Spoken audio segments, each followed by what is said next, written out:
طالبانو یو ځل بیا د اشغال پر پای او اسلامي نظام حاکمیت ټینګار وکړ. د مسکو غونډې په څنډه کې طالبانو یو خبري کنفرانس ته یو ځل بیا څرګنده کړه چې د مبارزې مهم اهداف له خاورې د بهرنیو ځواکونو وتل او د یو همشموله اسلامي نظام حاکمیت دی. دا خبري کنفرانس چې د سیاسي دفتر ویان ډاکټر محمد نعیم، مولا خیر الله خیرخوا او سهیل شاهین پکې ګډون درلود، د ژورنالستانو پوښتنو ته ځوابونه وویل او له یادې غونډې خوښ ښکارېدل.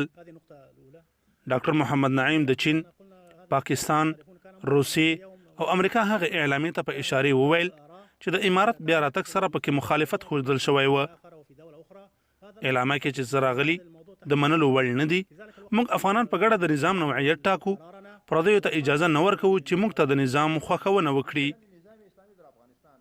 مولا خیر الله خیرخوا بیا د اوربند مشروط هرکلی وکړ او ویل اوربند باید وشي، خو د یو سیاسي حل تر راتګ وروسته چې هغه د بهرنیو ځواکونو وتل او د اسلامي نظام له راتګ عبارت دی. د خیرخوا په خبره اوس مهال یوازې تش په نوم اسلامي نظام حاکم دی، هیڅ کوم اسلامي حکم پکې نه دی پلی شوی. موږ د یو سوچه اسلامي نظام د راتګ غوښتنه کوو. سهیل شاهین بیا د جګړې تیزوالي په اړه د یوې پوښتنې په ځواب کې وویل له امریکا سره تر تړون وروسته موږ جګړه کمه کړې. کومې جګړې چې کېږي هغه دفاعي بڼه لري. هڅه کوو د مذاکراتو په ګړندیتوب سره یو توافق ته ورسیږو. یا د غونډه تېره ورځ پیل او نن پای ته ورسېده.